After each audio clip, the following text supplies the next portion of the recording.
আজ আমি বানাবো ছোট বড় সবার জন্য আলু দিয়ে রুটি রোল।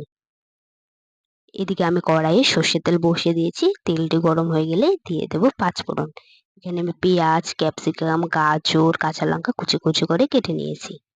এবার আমি পেঁয়াজগুলোকে লাল করে ভেজে নেব। পেঁয়াজগুলো আমার লাল করে ভাজা হয়ে গিয়েছে। এবার কেটে রাখা গাজরগুলো দিয়ে দেব। এবার দিয়ে দেবো আমি ক্যাপসিকামগুলো। এবার সামান্য নুন দিয়ে দেব। নুন দিয়ে এগুলোকে আমি ভেজে নেব। কিছুক্ষণ ভেজে নিতে হবে। এবার দিয়ে দেবো আমি কুচি করে কেটে রাখা কাঁচা লঙ্কা। এবার নেড়েই আমি দিয়ে দেবো ঢাকা। ৫ থেকে ৬ মিনিট পর ঢাকা তুলে নেব। ঢাকা তুলে আবার ভালো করে নেড়ে নেব। নেড়ে এগুলোকে আমি লাল করে ভেজে নেব।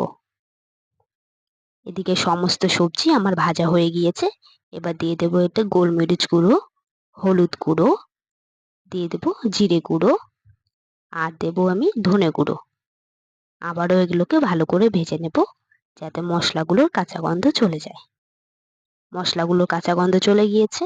এখানে আমি আগে থেকেই সেদ্ধ করে রেখেছি আলুগুলো। এবার হাত দিয়ে এরকম করে ভেঙে ভেঙে আলুগুলো আমি দিয়ে দেব। সবগুলো আলু দিয়ে দিয়েছি। এবার আমি স্বাদ মতো নুন দিয়ে দেব। নুন দিয়ে সবজিগুলোর সাথে আলুগুলোকে ভালো করে মিশিয়ে নেব। আমি যেমন করে নাড়ছি এরকম করে ঘেঁটে ঘেঁটে নেড়ে নিতে হবে।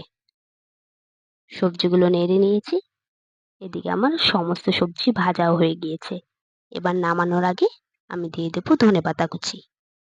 ধনেপাতা কুচি দিয়ে নেড়েই আমি নামিয়ে নেব। এবার এগুলোকে আমি ঠান্ডা করে নেব। এদিকে আমি আটা আগেই নুন জল দিয়ে ভালো করে মেখে রেখেছি। এবার আমি এগুলোকে রুটি করে নেব।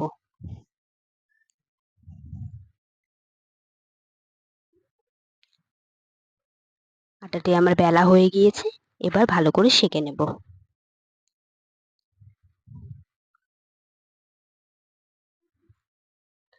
ভালো করে একদম রুটির মতো করে সেঁকে নিতে হবে। এদিকে আমার এক পাশে হয়ে গিয়েছে। এবার আরেক পাশে উল্টে দেব। এরকম ভাবেই উল্টে পাল্টে ভালো করে রুটিটিকে সেঁকে নিতে হবে।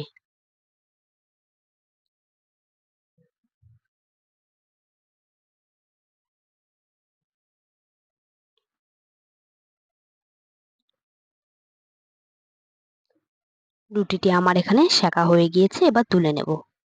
এরকম করে আমি সবগুলো রুটি সেঁকে নেব। এবার আমি রুটিটি নিয়ে নেব। এবার এই আলুর পুরটি রুটির মধ্যে এরকম করে দিয়ে দেব। আপনারা বাড়িতে একবার এরকম করে রুটি রোল আলু দিয়ে বানিয়ে খেয়ে দেখবেন। আপনাদেরও ভাল লাগবে। এই রুটি রোল আপনারা বাচ্চাদের টিফিনেও দিয়ে দিতে পারেন। এবার আমি এর মধ্যে দিয়ে দেব টমেটো সস। দিয়ে এবার ভালো করে মুড়িয়ে নেব। আমি যেমন করে রোল করছি এরকম করে রোল করে নেবেন। এরকম করে বানিয়ে নিলেই তৈরি হয়ে যাবে আমাদের আলু দিয়ে রুটি রোল। আপনাদের কেটেও আমি দেখিয়ে দিচ্ছি।